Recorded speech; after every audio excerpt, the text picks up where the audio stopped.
Assalamualaikum warahmatullahi wabarakatuh. Izin untuk memperkenalkan diri. Kami dari kelompok Satya Taichan dengan anggota saya sendiri Alvina Putri dan teman saya itu Rafli Raifaldi akan mempresentasikan mengenai startup di tahun 2030 hingga tahun 2050. Untuk pembahasan, untuk mempersingkat waktu, langsung saja. Yang pertama yaitu tentang tren startup di era tahun 2003 sampai dengan 2050. Yang pertama itu tentang kecerdasan buatan AI dominan. AI akan semakin mendominasi dunia startup dengan penggunaannya dalam berbagai bidang seperti analisis data, personalisasi produk, dan pengembangan solusi pintar untuk berbagai masalah. Yang kedua yaitu tentang teknologi blockchain dan crypto seri, yaitu teknologi blockchain akan selalu berkembang dan crypto seri akan menjadi salah satu alat penting untuk pendanaan dan transaksi di dunia startup. Yang ketiga yaitu tentang industri 4.0 atau startup akan berfokus pada pengembangan teknologi dan solusi terkait industri 4.0 seperti Internet of Things atau IoT, manufaktur otomatis, dan smart city. Yang keempat yaitu tentang kesehatan dan kehidupan digital, yaitu startup akan memainkan peran kunci dalam pengembangan solusi digital untuk kesehatan dan kehidupan, termasuk telemediasi, perangkat kesehatan pintar, dan rekayasa genetika. Selanjutnya, yaitu tentang kepemimpinan startup menuju tahun 2050. Ada 4 poin. Yang pertama tentang visi jangka panjang, yaitu pemimpin startup harus memiliki visi jangka panjang yang jelas dan mampu menginspirasi tim untuk bekerja menuju tujuan bersama. Yang kedua tentang adaptabilitas atau kepemimpinan harus adaptif terhadap perubahan teknologi dan pasar yang cepat, serta mampu mengambil keputusan strategis yang tepat. Yang ketiga itu tentang keterbukaan atau kolaborasi, yaitu pemimpin startup harus mendorong keterbukaan dan kolaborasi dalam organisasi untuk mendorong inovasi dan pertumbuhan. Yang keempat yaitu tentang fokus pada pengembangan tim, atau pemimpin harus fokus dalam pengembangan tim yang kuat dan beragam, serta memberikan ruang bagi kreativitas dan pengambilan resiko yang terkendali. Selanjutnya, yaitu tentang membangun produk startup di tahun 2023 hingga 2050. Yang pertama itu tentang penekanan pada pengalaman pengguna, yaitu produk startup harus dirancang dengan fokus pada pengalaman pengguna yang luar biasa, termasuk antarmuka, yang intuitif, dan kemampuan yang relevan. Yang kedua itu tentang penggunaan teknologi baru atau startup harus memanfaatkan teknologi terbaru seperti AI, VR, AR, dan blockchain untuk menciptakan produk inovatif dan unik. Yang ketiga yaitu tentang berkelanjutan dan ramah lingkungan. Produk startup di masa depan harus mempertimbangkan dampaknya pada lingkungan dan difokuskan pada solusi yang berkelanjutan. Yang keempat tentang responsif terhadap perubahan, yaitu produk startup harus mudah disesuaikan dengan kebutuhan pasar yang terus berubah. Selanjutnya, jangkauan konsumen startup. Di sini juga ada tetap di 4 poin. Yang pertama itu tentang ekspansi global.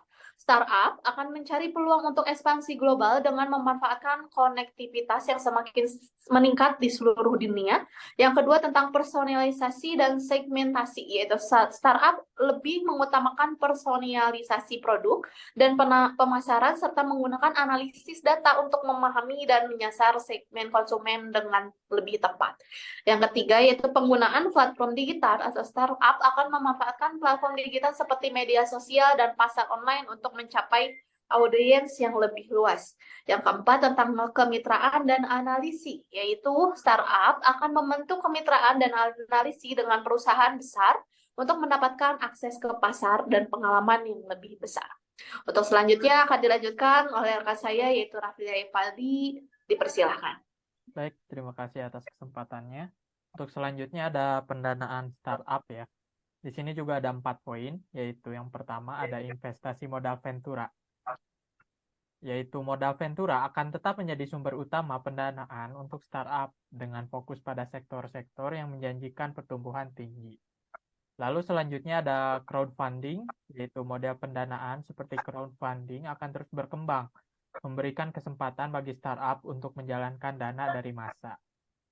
Lalu selanjutnya ada pendanaan melalui cryptocurrency ya. Penggunaan cryptocurrency akan meningkat sebagai bentuk alternatif pendanaan untuk beberapa startup.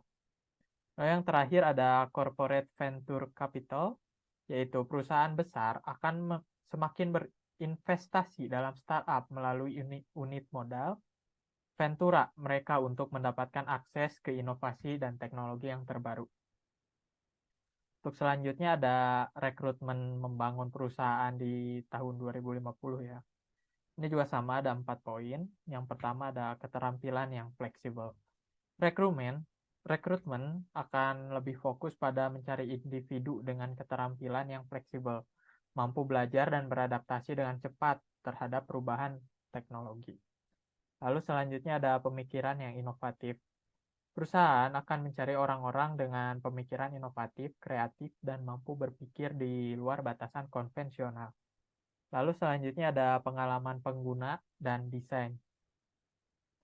Spesialis dalam pengalaman pengguna dan desain akan menjadi permintaan tinggi untuk memastikan produk dan layanan yang menarik dan mudah digunakan.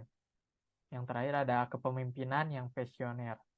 Rekrutmen juga akan mencari pemimpin yang visioner dan mampu menginspirasi tim untuk bekerja menuju tujuan bersama dalam jangka yang panjang. Lalu ada skalabilitas perusahaan, dari perusahaan kecil menjadi perusahaan yang besar ya. Juga sama ada 4.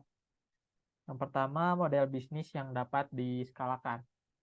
Perusahaan harus mengadopsi model bisnis yang dapat diskalakan dengan mudah ketika pertumbuhan terjadi, seperti berbasis teknologi dan platform digital. Selanjutnya ada ekspansi global.